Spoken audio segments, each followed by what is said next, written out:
Hello student, आज हम discuss करेंगे chapter 2 acid base and salt की वर्कशीट का सॉल्यूशन, जो कि मैंने तुमको पहले ही वर्कशीट प्रोवाइड करा दी थी। आज हम सॉल्यूशन को डिस्कस करने वाले हैं, तो चलिए देखते हैं।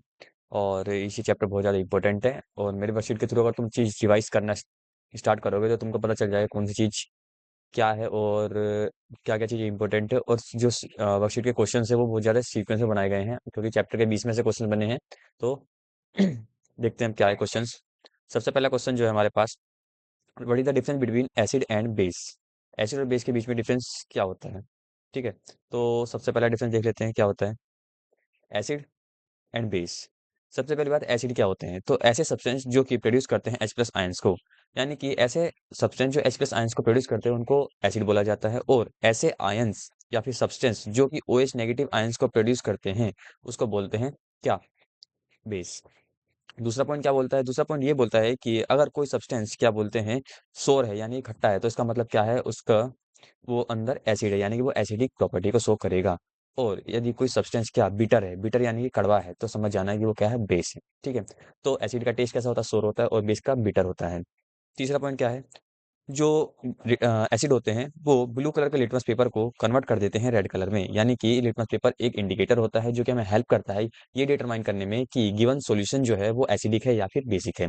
ठीक ठीक है। अब बेस क्या करता है, बेस इसका अपोजिट होता है। अपोजिट कहने का मतलब ये है कि ये क्या करता है, ये रेड लिटमस पेपर को कन्वर्ट कर देता है किसमें, ब्लू लिटमस पेपर में।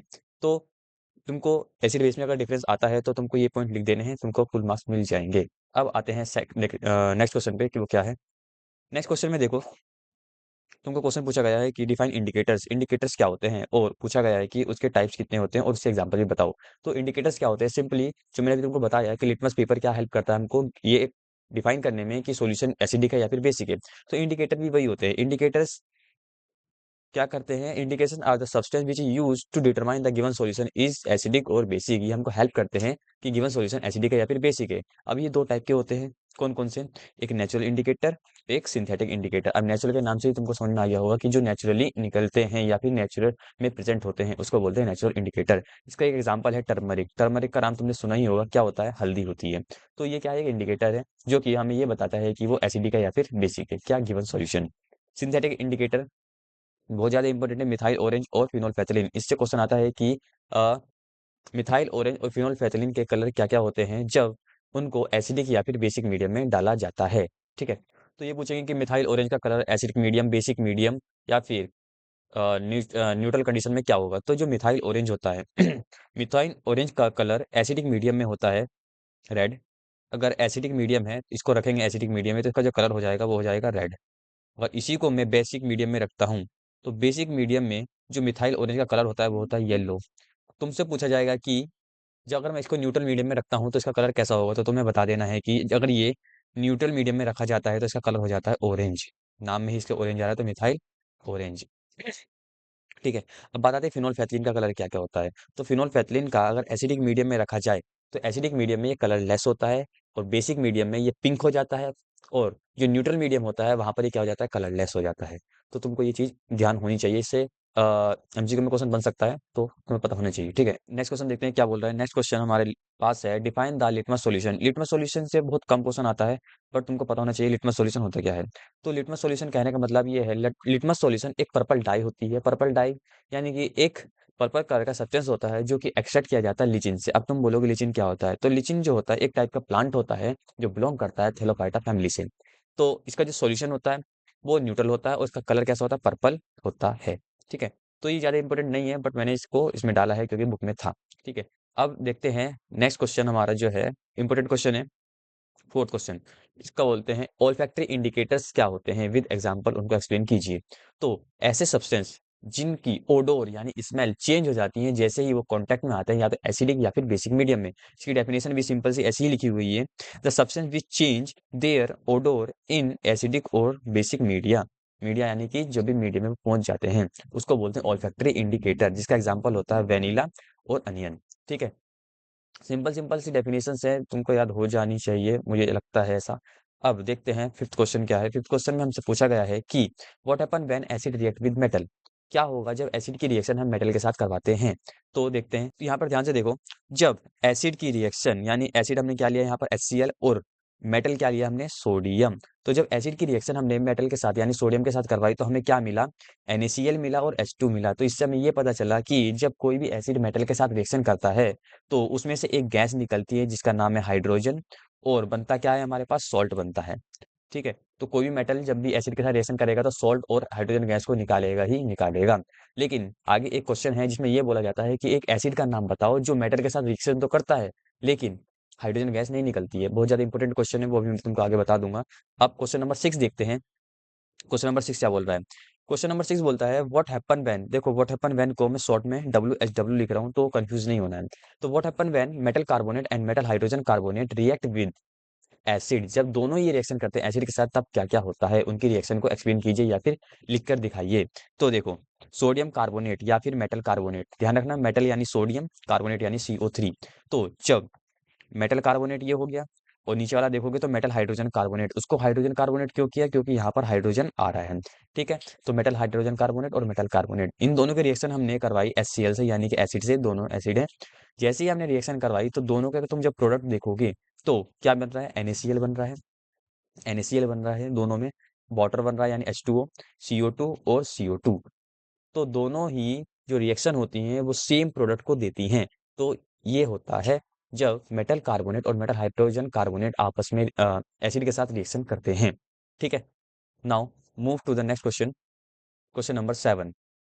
यहाँ पर फिर से WHW का मतलब तुमको पता चल गया है, व्हाट हैपन व्हेन। यहाँ पर क्वेश्चन क्या बोला गया है, what happen when metal oxide react with acid. अब ध्यान रखना, पीछे हम मेटल की रिएक्शन जब एसिड के साथ करवा के आए थे, जब हमने एक मेटल की रिएक्शन किसके साथ करवाई थी, एसिड के साथ करवाई थी, तो हमारे पास बन रहा था सॉल्ट और हाइड्रोजन गैस निकल रही थी, सॉल्ट प्लस हाइड्रोजन गैस यानी H2 हमारे पास निकल रहा था। लेकिन हम यहाँ पर क्या बोल रहे हैं कि ऐसा मेटल ऑक्साइड जो रिएक्ट करने पर, मतलब कि मेटल ऑक्साइड एसिड के साथ रिएक्शन करने पे क्या होता है, तो तुमको ध्यान ये देना है, जब कोई भी मेटल ऑक्साइड रिएक्ट करता है एसिड के साथ तो वो सॉल्ट तो बनाएगा। देखो जब मेटल के साथ रिएक्शन हो रही थी एसिड की तब भी सॉल्ट बन रहा था, लेकिन यहाँ पे डिफरेंस क्या आ जाता है, वहां पर हाइड्रोजन गैस बन रही थी, यहाँ पर H2O बन रहा है यानी वाटर बन रहा है। तो ये चीज तुमको बस ध्यान रखनी है, बाकी सब सेम है। तो हमने यहाँ पर क्या लिया, एक ऑक्साइड ले लिया मेटल का, कॉपर क्या एक मेटल है और O का मतलब ऑक्साइड है। एक एसिड हमने यहाँ पर ले लिया, जब इन दोनों की आपस में रिएक्शन हुई तो एक सॉल्ट बना CuCl2 बन गया। अब लेकिन जो प्रोडक्ट में चेंज आया वो क्या है, H2O हमारा क्या तैयार हुआ, पानी तैयार हो गया है। ठीक है, अब यहाँ पर एक चीज समझो, जो मेटल ऑक्साइड्स होती हैं और नॉन मेटेलिक ऑक्साइड होती हैं वो किस टाइप की ऑक्साइड बनाते हैं, यानी कि उनका नेचर क्या होता है। तो ध्यान रखना, जो मेटेलिक ऑक्साइड होती हैं वो बेसिक इन नेचर होती हैं, या उनका जो नेचर कैसा होता है, बेसिक होता है। और नॉन मेटेलिक ऑक्साइड क्या होती हैं, एसिडिक इन नेचर होती हैं। ठीक है, तो metallic oxide basic in nature और non metallic oxide acidic in nature. ठीक है, होपफुली तुमको ये चीज समझ में आ गया होगा। ठीक है, अब देखो यहाँ पर 8th क्वेश्चन क्या बोल रहा है। 8th क्वेश्चन है हमारे पास, बहुत ज्यादा इंपॉर्टेंट क्वेश्चन है, वो यहाँ पर तुमको पता होना चाहिए, बहुत बार इस पे क्वेश्चन पूछा गया है। देखो यहाँ पर क्या बोल रहा है, why dry HCl not change the colour of litmus paper. जो ड्राई HCl होता है वो लिटमस पेपर का कलर चेंज क्यों नहीं कर पाता है, जबकि HCl तो क्या है, एसिड है, करना चाहिए। तो यहाँ पर इसका आंसर लिखा हुआ है क्योंकि जो ड्राई HCl होता है, देखो ड्राई HCl जो होता है ना, अपनी प्रॉपर्टी जो है वो एक आयन के बेस पे दिखाता है, यानी कि जो एसिडिक प्रॉपर्टी होती है, जितना ज्यादा H प्लस आयन या फिर हाइड्रोनियम आयन प्रेजेंट होगा किसी भी एसिड के अंदर, वो उतना ही ज्यादा कंसंट्रेटेड होगा, यानी उतना ही ज्यादा उसकी पावर होगी। और हाइड्रोनियम आयन को हम बोलते हैं H3O पॉजिटिव आयन, या फिर बोला जाता है H प्लस आयन। ये होते हैं हमारे हाइड्रोनियम आयन। अब यहाँ पर देखो आंसर क्या लिखा हुआ है इसका, dry HCl not produce hydronium ion. Dry HCl जो होता है हाइड्रोनियम आयन को प्रोड्यूस नहीं कर पाता है, बिकॉज क्योंकि उसके पास पानी नहीं होता, क्योंकि जब तक पानी के साथ वो रिएक्शन नहीं करेगा तो उसके पास हाइड्रोजन आयन प्रोड्यूस नहीं होंगे, और जब हाइड्रोजन आयन प्रोड्यूस ही नहीं होंगे तो वो एसिडिक प्रॉपर्टीज को शो नहीं कर पाएगा, और जब एसिडिक प्रॉपर्टी शो ही नहीं होगी तो वो लिटमस पेपर का कलर चेंज कैसे करेगा। तो तुमको समझ में आ गया होगा फंडा क्या है, कि हाइड्रोनियम आयन प्रोड्यूस करने के लिए हमारे पास वाटर का होना बहुत ज्यादा जरूरी है। ठीक, now move to the next question, question number 9। Question number 9 भी बहुत ज्यादा इंपॉर्टेंट है। बोल रहा है what effect on the hydronium ion concentration on dilution. Dilution का मतलब होता है कि मैं एक एसिड में कितना पानी मिला रहा हूँ। कैसे, मान लो अभी एक एसिड है मेरे पास, इसमें मैं अभी हाथ भी, अगर मेरे एक भी ड्रॉप गिर जाती है कहीं पूरी बॉडी पर भी तो वो मुझे जला देगी। लेकिन जब मैं इसमें डाइल्यूशन का प्रोसेस करता हूँ, डाइल्यूशन का मतलब होता है मैं इस एसिड में क्या कर रहा हूँ, पानी मिला रहा हूँ। और जब पानी मिलाऊंगा तो इसके H प्लस आयन देखो, जितने ज़्यादा H प्लस आयन होते हैं उतना ज़्यादा एसिड हमारा स्ट्रॉन्ग होता है। लेकिन जब मैं पानी मिलाऊंगा तो ये H प्लस आयन्स जो होंगे ना, वो कम हो जाएंगे, है ना। तो एक टाइम आएगा कि जब मैं उस एसिड में अपना हाथ भी डिप करूंगा तो मेरे हाथ में ज्यादा फर्क नहीं पड़ेगा। तो वो क्वेश्चन यही पूछ रहा है कि what effect on hydronium ion concentration on dilution. तो तुम बोलोगे कि हाइड्रोनियम आयन कंसंट्रेशन जो होता है वो डिक्रीज होता है जब तुम डाइल्यूशन का प्रोसेस करते हो। Question number 10 and 11 last question है, सेकंड लास्ट और लास्ट क्वेश्चन बचा हुआ है। यहीं पर पूरे चैप्टर का सार है, सॉल्ट से क्वेश्चन यहीं से बनते हैं, जो तुमको पता होना चाहिए। Question number 10, while diluting an acid, why it is recommended that acid should be added to water, not water to acid। यानी कि कहने का मतलब ये है कि हमें ये क्यों बोला जाता है कि हमें पानी में एसिड मिलाना चाहिए, ना कि एसिड में पानी। उसके पीछे का रीजन क्या है?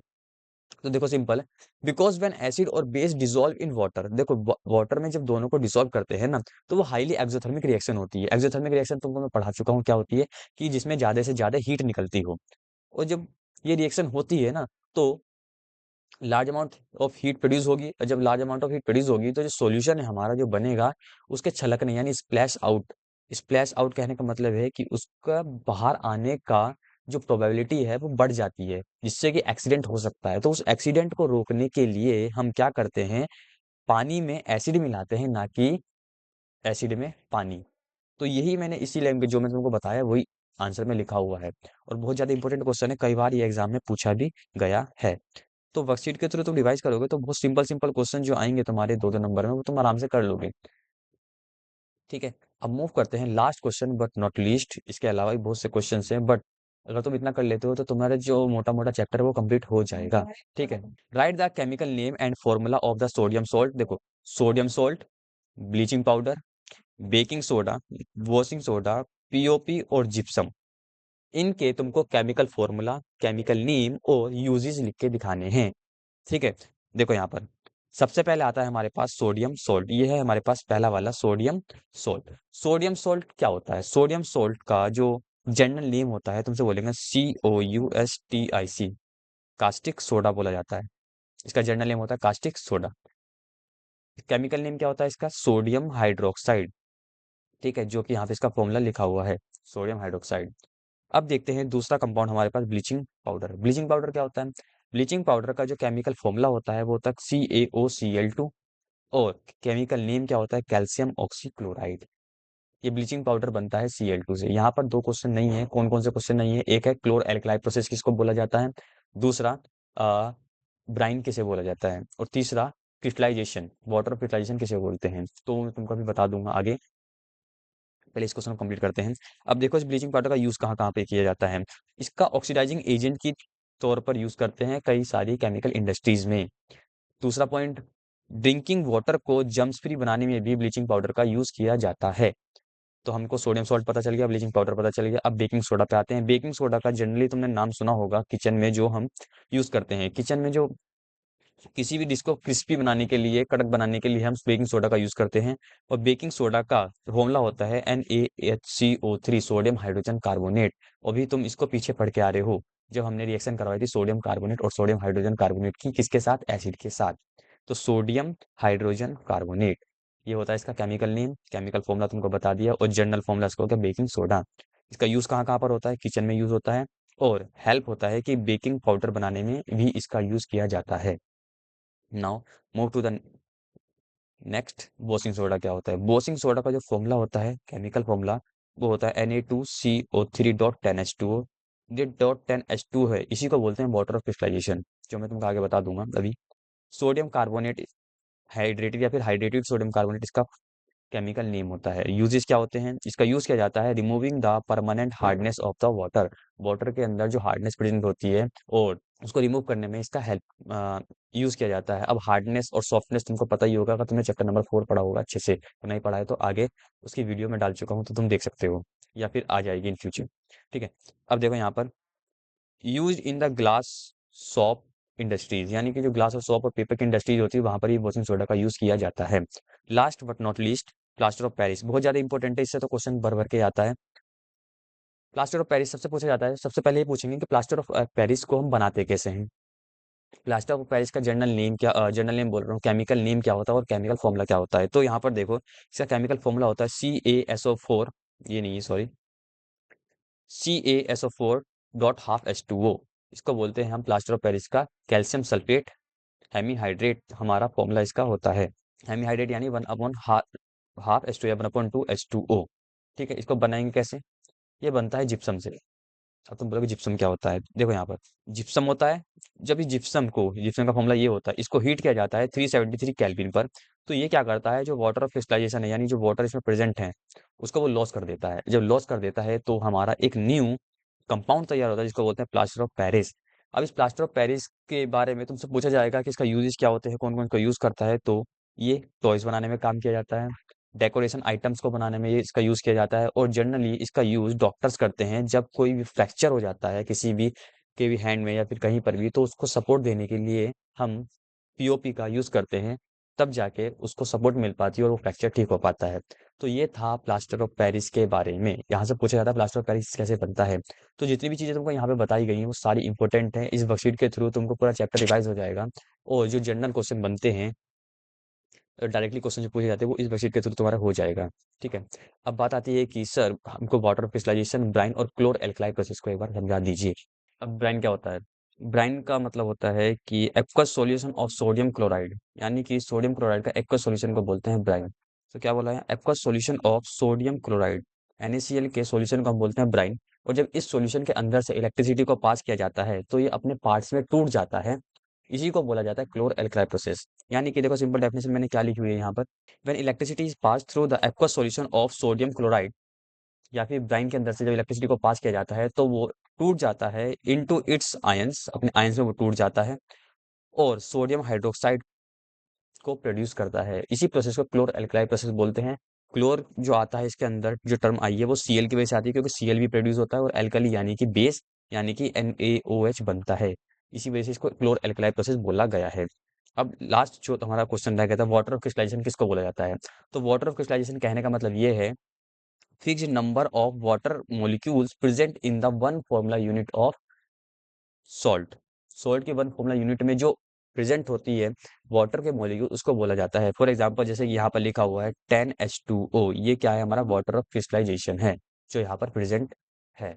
ठीक है, तो ये था हमारा पूरे चैप्टर के वर्कशीट के इंपॉर्टेंट क्वेश्चंस। मिलते हैं नेक्स्ट वीडियो में।